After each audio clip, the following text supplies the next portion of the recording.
नमस्कार, जयतु भारतः GST and other laws discussion and analysis के आज के अंक में आपका स्वागत है। टैक्स और सेंट्रल एक्साइज के दौर में central board of indirect taxes and customs ने सर्कुलर जारी किया था जिसमें यह दर्शाया था कि किसी भी एसएससी को शोकॉज नोटिस देने से पहले उससे कंसल्टेशन करना आवश्यक है, उससे विचार विनिमय कर लेना चाहिए, जिससे शोकॉज नोटिस से पहले ही यदि मामला सलट जाए तो अच्छा है और लिटिगेशन ना करना पड़े। जीएसटी में भी जो रूल 142 है, notice and order for demand of amounts payable under the act, इसका सब रूल 1 दर्शाता है कि जो भी सेक्शन 52, 73, 74, 76 या पेनल्टी के लिए जो सेक्शंस हैं 122, 123, 124, 125, 127, 129 और 130, इनमें डिमांड के लिए, पेनल्टी के लिए या कॉन्फिस्केशन प्रपोज करने के लिए जो भी नोटिस इश्यू की जाए उसके साथ में फॉर्म जीएसटी डीआरसी 01 में उसका एक समरी भेजना आवश्यक है। इसके बाद में जो सब रूल 1A है वह 9 अक्टूबर 2019 को इंसर्ट किया गया। The proper officer shall before service of notice to the person chargeable with tax, जो टैक्स पेयर है जिससे टैक्स इंटरेस्ट या पेनल्टी मांगी जा रही है सेक्शन 73(1) या सेक्शन 74(1) के तहत,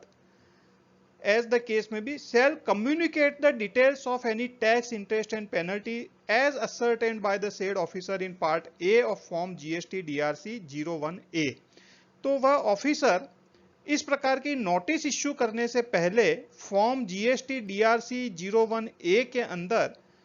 ऑफिसर ने खुद ने जो टैक्स एंड इंटरेस्ट और पेनल्टी का कैलकुलेशन किया है वह टैक्स पेयर को कम्युनिकेट करेगा। यहां पर इंपॉर्टेंट वर्ड है शैल, मतलब उसको जरूरी है, वो करना ही था। इसके बाद में 15 अक्टूबर 2020 को नोटिफिकेशन के द्वारा ये जो शैल वर्ड है इसके बदले में मे वर्ड लिख दिया और आगे भी जो शैल कम्युनिकेट है उसके बदले भी शैल को हटा दिया, यानी यह जो कंपल्सन था इस प्रकार का नोटिस देना वह कंपल्सन के बदले डिस्क्रेशनरी कर दिया। यदि आप फॉर्म जीएसटी डीआरसी 01A को देखेंगे, उसका part A,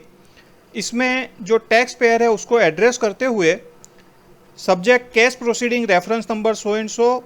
intimation of liability under section 73(5) section 74(5), जो भी लायबिलिटी एसर्टेन की है टैक्स ऑफिसर ने उसकी इंटीमेशन दे रहे हैं।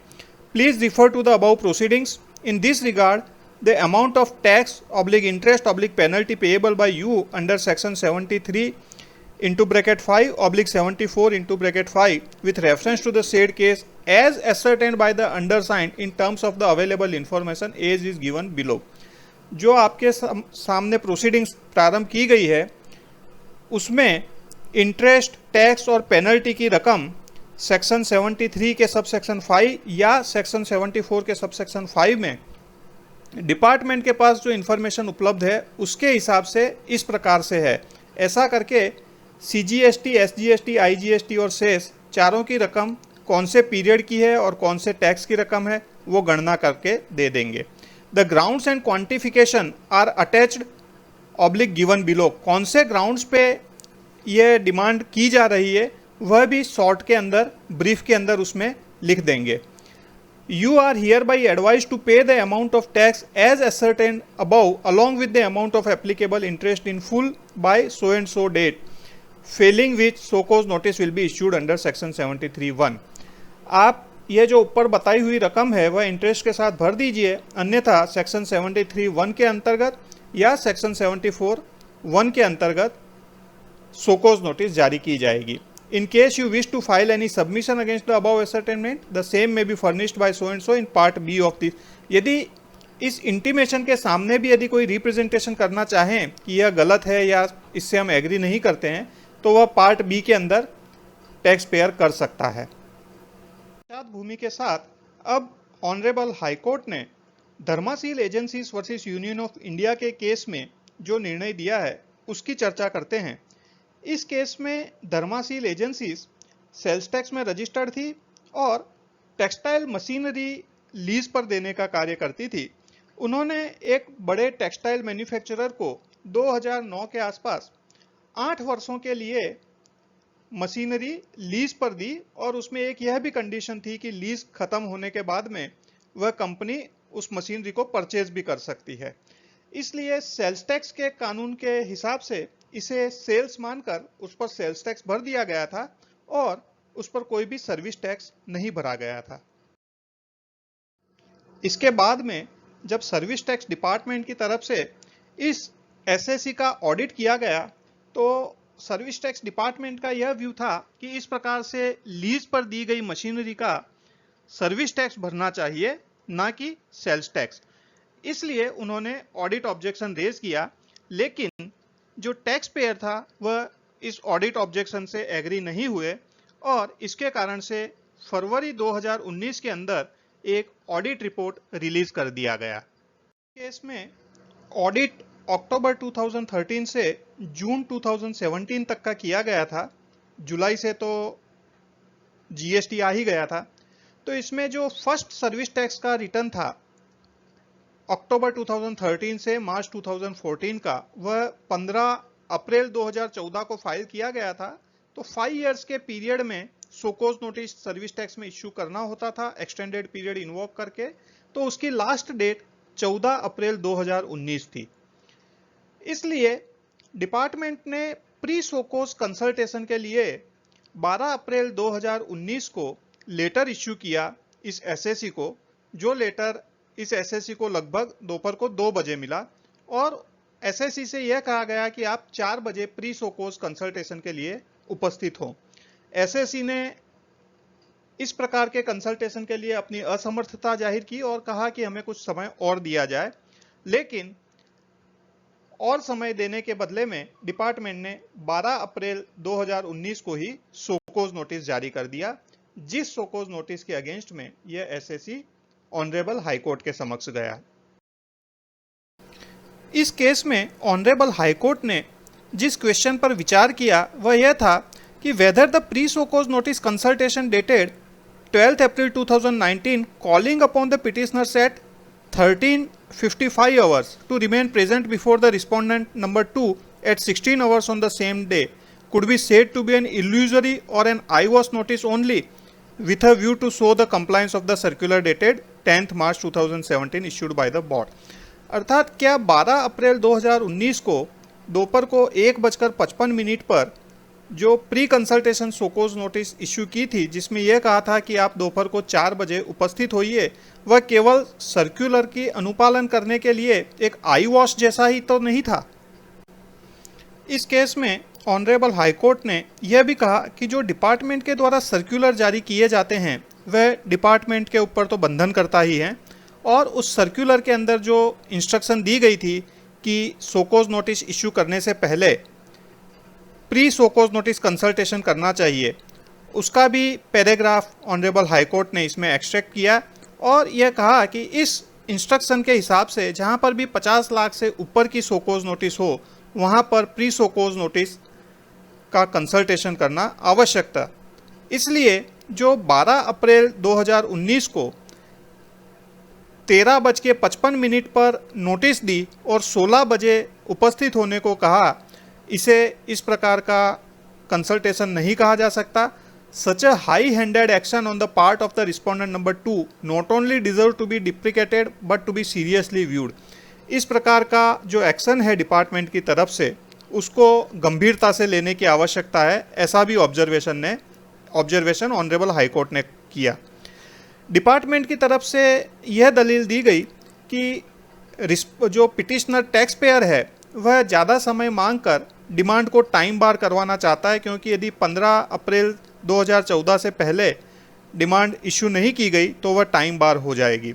इसके बारे में ऑनरेबल हाईकोर्ट ने यह ऑब्जर्व किया कि जब ऑडिट रिपोर्ट 28 फरवरी 2019 को फाइनल हो गई थी तब 12 अप्रैल 2019 तक डिपार्टमेंट को वेट करने की कोई आवश्यकता नहीं थी और इसलिए ऐसा नहीं कहा जा सकता कि जो टैक्स पेयर है वह टाइम कंज्यूम करना चाहता है। इसलिए क्योंकि यह प्री कंसल्टेशन नोटिस प्रॉपरली नहीं दी गई थी, इसके कारण से जो सोकोज नोटिस भी बाद में इश्यू हुई वे दोनों ही बोर्ड के सर्कुलर दिनांक 10 मार्च 2017 के कॉन्ट्रावेंशन में थे, इसलिए इसको क्वॉश किया जाना आवश्यक है। ऑनरेबल हाई कोर्ट ने यह भी ऑब्जर्व किया कि जब डिमांड इश्यू की गई थी तब तो वह विद इन टाइम ही थी, और अब शायद फिर से प्रॉपर कंसल्टेशन करने के बाद या तो डिमांड इश्यू ना हो, या यदि डिमांड इश्यू करनी पड़े तो वह टाइम बार भी हो सकती है। इसलिए यहाँ पर यह टाइम बार का इश्यू न आए, इसके लिए ऑनरेबल सुप्रीम कोर्ट का जजमेंट ऑनरेबल हाई कोर्ट ने रिफ़र किया और यह इसमें आदेश दिया कि हम इस केस के मेरिट के बारे में कोई भी डिसीजन नहीं दे रहे हैं, लेकिन वह सोकोज नोटिस को सेट असाइड कर दिया है और प्री सोकोज नोटिस कंसल्टेशन को भी सेट असाइड कर दिया है। दोबारा से प्री सोकोज नोटिस कंसल्टेशन देने के बाद यदि सोकोज नोटिस इश्यू करने की आवश्यकता पड़े तो उसे टाइम बार नहीं माना जाएगा, और जो टैक्स पेयर है उसे भी यह निर्देश दिया कि वह इस प्रोसीडिंग में पूरी तरह से कोऑपरेट करे। Before parting, the court is constrained to observe that such an action on the part of the respondent number 2 in issuing the illusory pre-SOCOS notice for consultation only 2 hours before the hearing is not only arbitrary but is in utter disregard and in contravention of the very object and purpose of the circular dated 10 March 2017। यहाँ पर honourable high court ने काफ़ी कड़े शब्दों में इस प्रकार का जो आचरण है उसकी निंदा की है, और यह कहा है जो सर्कुलर है जिसमें यह कहा गया था कि टैक्स पेयर की फैसिलिटेशन के कारण से यह सर्कुलर था, जिससे वॉलंटरी कंप्लायंस बढ़े और अननेसेसरी लिटिगेशन उसमें कम हो। The action of the respondent authority is not taking timely action after the audit report and in issuing the impugned notice in contravention of the mandatory instruction given by the board therefore is required to be seriously viewed. यहाँ पर honourable high court ने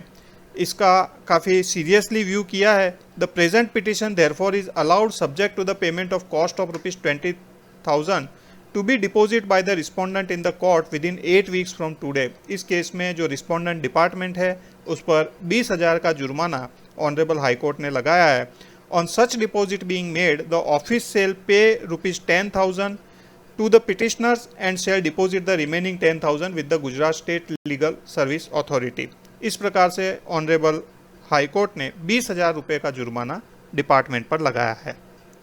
में जो सोकोज notice से पहले intimation देना है उसमें सब रूल 1A ऑफ रूल 142 के अंदर जहां पर पहले वर्ड शैल था उसकी जगह पर मे लिख दिया है, तो इसके कारण से यह जो ऑनरेबल हाई कोर्ट का जजमेंट है वह जीएसटी में कितना एप्लीकेबल होगा इस पर आप सभी विचार कर सकते हैं। आज के अंक में बस इतना ही। धन्यवाद। Please like, share and subscribe. आपको और किसी जीएसटी रिलेटेड विषय पर जानकारी चाहिए विशेषतः तो कमेंट्स में लिख सकते हैं। जय हिंद।